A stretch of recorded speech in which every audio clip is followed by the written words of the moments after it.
Welcome to the Tech Meme Ride Home for Thursday, July 16th, 2020. I'm Brian McCullough. Today, I run down the whole mess of the great Twitter hijacking from last night. Facebook is rolling out more labels for politicians.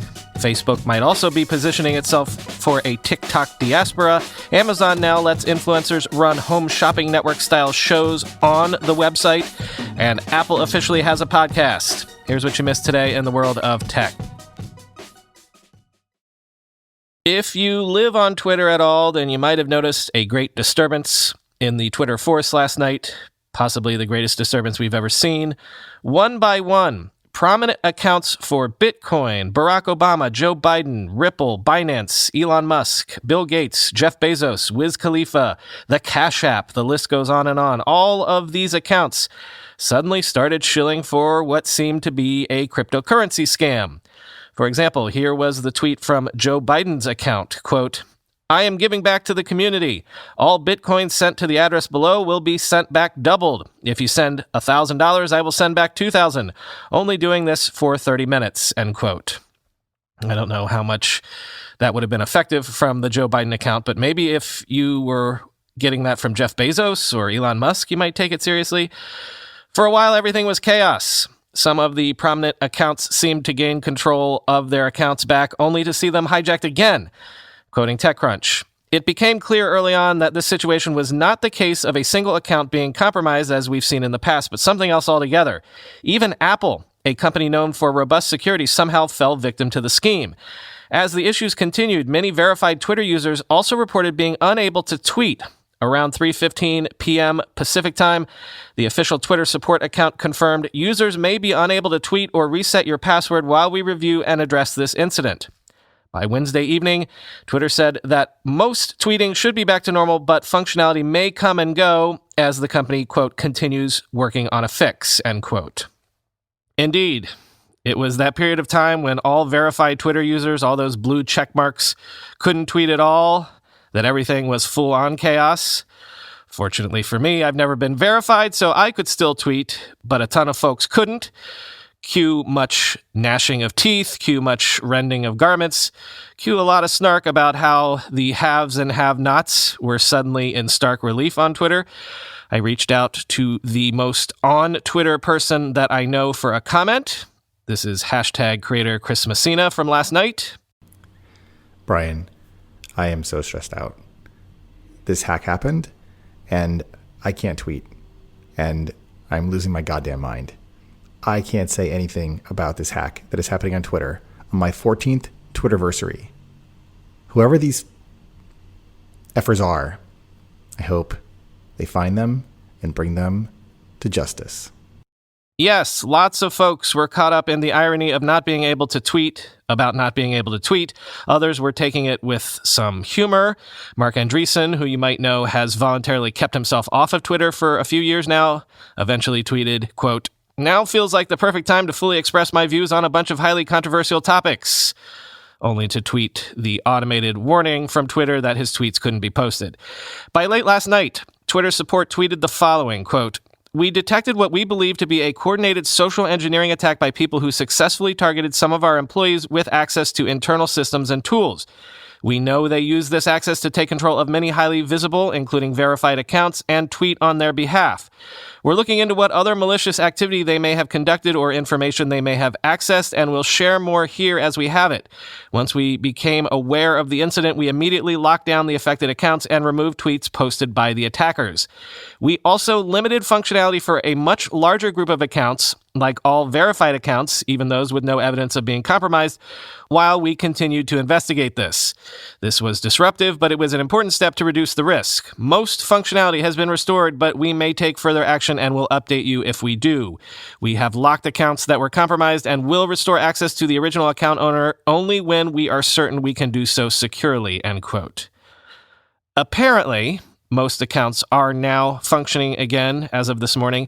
Meanwhile, the Bitcoin wallet mentioned in some of the hijacked tweets was apparently seeing hundreds of thousands of dollars in Bitcoin deposits as of last night.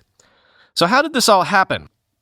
Well, the very nature of the accounts affected and the widespread nature of the attack tipped a lot of people off. Most people forget this, but social networks are run by people. People, at least some of whom have super user access to accounts, even famous ones. This is quoting from TechCrunch. A hacker allegedly behind a spate of Twitter account hacks on Wednesday gained access to a Twitter admin tool on the company's network that allowed them to hijack high-profile Twitter accounts to spread a cryptocurrency scam, according to a person with direct knowledge of the incident. A person involved in the underground hacking scene told TechCrunch that a hacker who goes by the handle Kirk, likely not their real name, generated over $100,000 in the matter of hours by gaining access to an internal Twitter tool, which they used to take control of popular Twitter accounts. The hacker used the tool to reset the associated email addresses of affected accounts to make it more difficult for the owner to regain control. The hacker then pushed a cryptocurrency scam that claimed whatever funds a victim sent will be sent back doubled. The person told TechCrunch that Kirk had started out by selling access to vanity Twitter accounts, such as usernames that are short, simple, and recognizable. That's a big business, actually, if not still illegal. A stolen username or social media handle can go for anywhere between a few $100s or thousands. Kirk is said to have contacted a trusted member of OG Users, a forum popular with traders of hacked social media handles. Kirk needed the trusted member to help sell stolen vanity usernames. In several screenshots of a Discord chat shared with TechCrunch, Kirk said, quote, "Send me @names and BTC," referring to Twitter usernames and cryptocurrency. "And I'll get your S done," he said, referring to hijacking Twitter accounts. But then later in the day, Kirk, quote, "started hacking everything," the person told TechCrunch. Kirk allegedly had access to an internal tool on Twitter's network, which allowed them to effectively take control of a user's account. A screenshot shared with TechCrunch shows the apparent admin tool. Twitter was removing tweets and suspending users all last night that shared screenshots of that tool. The tool appears to allow users, ostensibly Twitter employees, to control access to a user's account, including changing the email associated with the account and even suspending the user altogether. The person did not say exactly how Kirk got access to Twitter's internal tools, but hypothesized that a Twitter employee's corporate account was hijacked. With a hijacked employee account, Kirk could make their way into the company's internal network.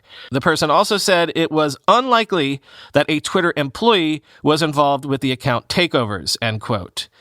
Although there is differing reporting on that. This was in Motherboard last night. Quote, "A Twitter insider was responsible for a wave of high-profile account takeovers on Wednesday, according to leaked screenshots obtained by Motherboard and two sources who took over accounts." Quote, "We used a rep that literally done all the work for us," one of the sources told Motherboard. The second source added, "They paid the Twitter insider." Motherboard granted the source's anonymity to speak candidly about a security incident. A Twitter spokesperson told Motherboard that the company is still investigating whether the employee hijacked the accounts themselves or gave hackers access to the tool, end quote. I reached out to our friend Dave Bittner at the Cyberwire podcast for his thoughts on what might have happened last night. This is what he shared. This situation with Twitter is, of course, still developing, but there are a number of theories gaining traction among security professionals. Twitter themselves say that the attack was the result of social engineering, that a coordinated campaign targeted several employees with access to administrative controls. Joseph Cox over at Motherboard is in touch with individuals claiming responsibility for the breach, and they say they bribed a Twitter employee who had access to the administrative control panel. Some security pros are puzzled that this type of access would be used for something as simple and dopey as a Bitcoin scam, and they wonder if this could be misdirection. There could be more at play. Perhaps what the bad guys were after was access to account DMs, direct messages. Others wonder if it's a demonstration of capabilities meant to shake the public's confidence in Twitter, especially as we head toward the U.S. elections this fall. But it's important to remember, again, that this story is still new, and all accounts of motive and objective are at this point more or less well-informed speculation. Might want to head over to the Cyberwire podcast for today's episode, as I'm sure they can go much deeper into the technical side of this than I can. At the time of this recording this morning, no further official word from Twitter on what actually went down. Quoting Casey Newton, "Twitter will likely spend the next several days investigating how this incident took place. A criminal investigation seems likely, during which the company may not be able to fully describe Wednesday's events to our satisfaction. But it is vital that as soon as possible, Twitter share as much about what happened today as it can, and just as importantly, what it will do to ensure that it never happens again. The threat here is not simply user privacy and data security, though those threats are real and substantial. It is about the striking potential of Twitter to incite real-world chaos through impersonation and fraud. As of today, that potential has been realized, and I can only worry about how, with a presidential election now less than 4 months away, it might be realized further, end quote.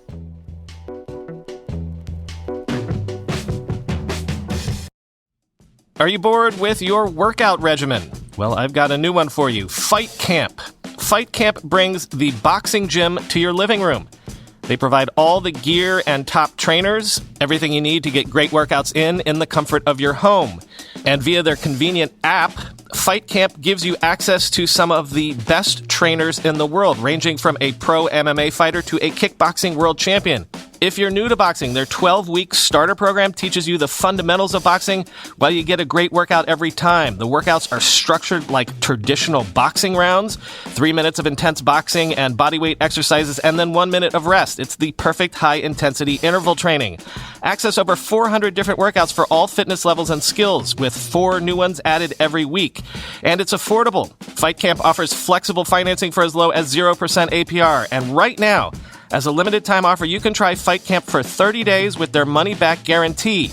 Just go to joinfightcamp.com/techmeme. That's right, try Fight Camp for 30 days, and if you don't love it, they'll refund your money. Train like a fighter and turn your sweat into results. To try Fight Camp for 30 days, just go to joinfightcamp.com/techmeme. joinfightcamp.com/techmeme.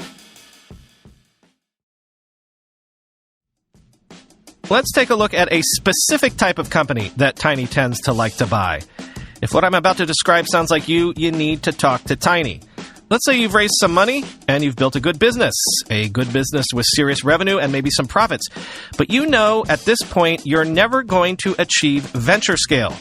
You're doing great. You found product market fit, you're delighting your customers, and you become the company you were meant to be. But look, those folks who invested in you were hoping for a 10x return, and you're never going to get there. That's fine. There's no shame in growing a good, profitable business ever.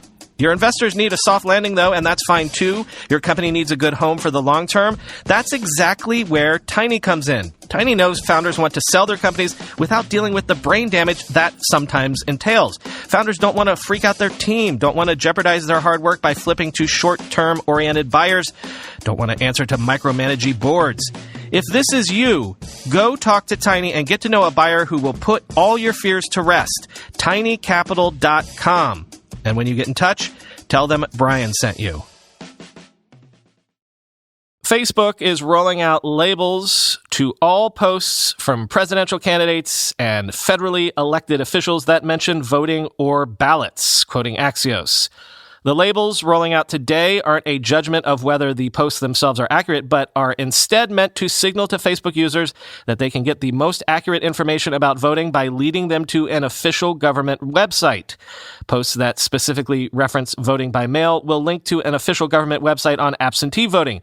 Facebook says it plans to extend such voter initiatives to other apps, including Instagram and Messenger, soon, end quote.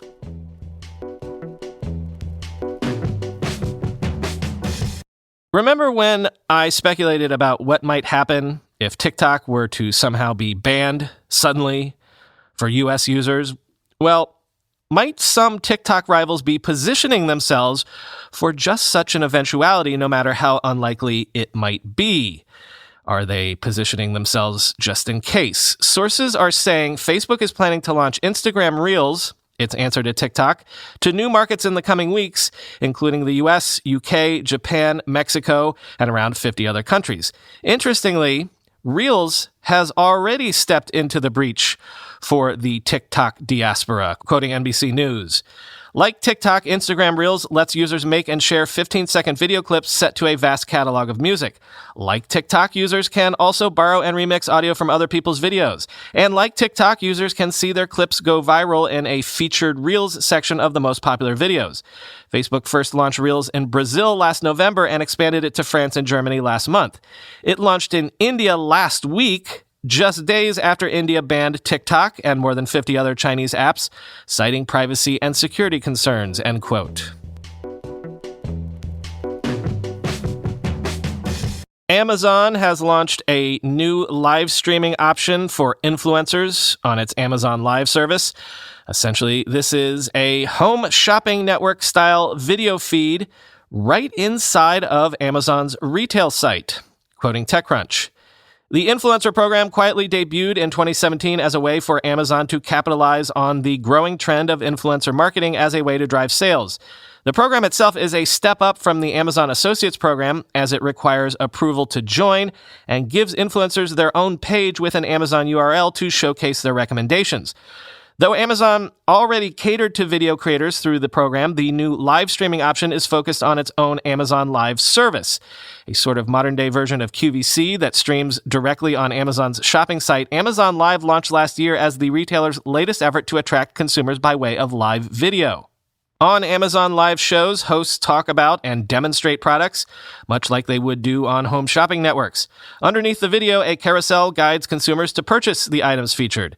This service wasn't Amazon's first attempt at live content. The retailer pulled the plug on its earlier effort in live content, a short-lived show called Style Code Live that featured hosts with TV and broadcast backgrounds who brought in experts to talk beauty and style tips, end quote. And finally today, Apple has finally, sort of, officially from a certain angle, gotten into podcasting.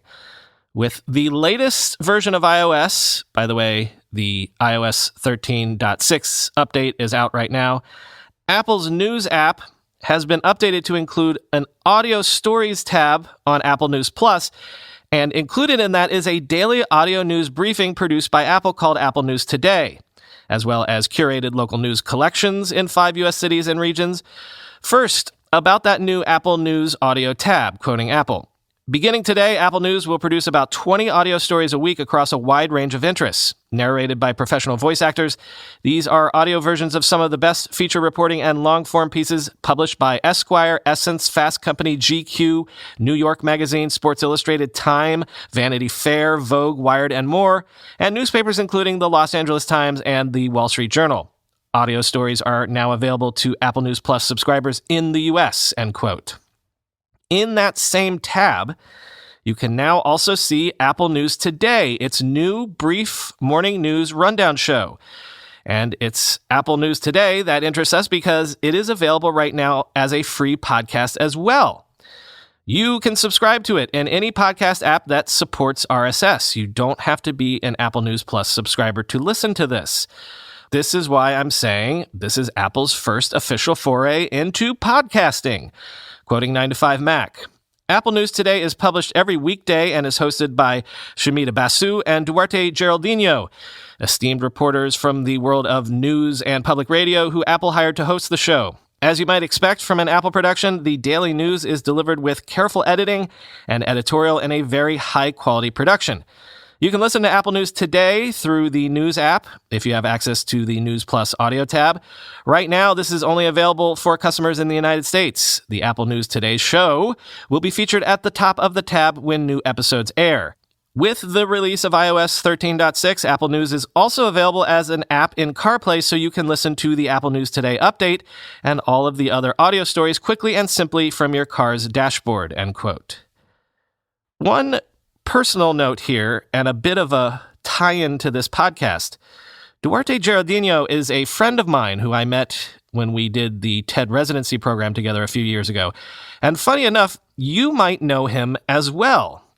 Duarte has a true, deep, classical radio voice, much more of a radio voice than I have. So about 2 years ago, when we were launching this show, I had him record a bunch of ads for us to promote the Tech Meme Ride Home podcast when it was launching. So chances are very good that some percentage of you are listening to me right now because you heard Duarte's ad on another podcast and you got turned on to this show. Does this sound familiar to you? Mark Zuckerberg told The New Yorker the news source he definitely follows is Tech Meme. So listen to the Tech Meme Ride Home podcast, the podcast anyone in Silicon Valley listens to every day. In just 15 to 20 minutes, you get a rundown of what happened in the world of tech, with all the headlines, context, commentaries, and tweets from all the biggest players. New episodes every day at 5 p.m. Eastern. Search your favorite podcast app for Ride Home and subscribe to the Tech Meme Ride Home podcast. Talk to y'all tomorrow.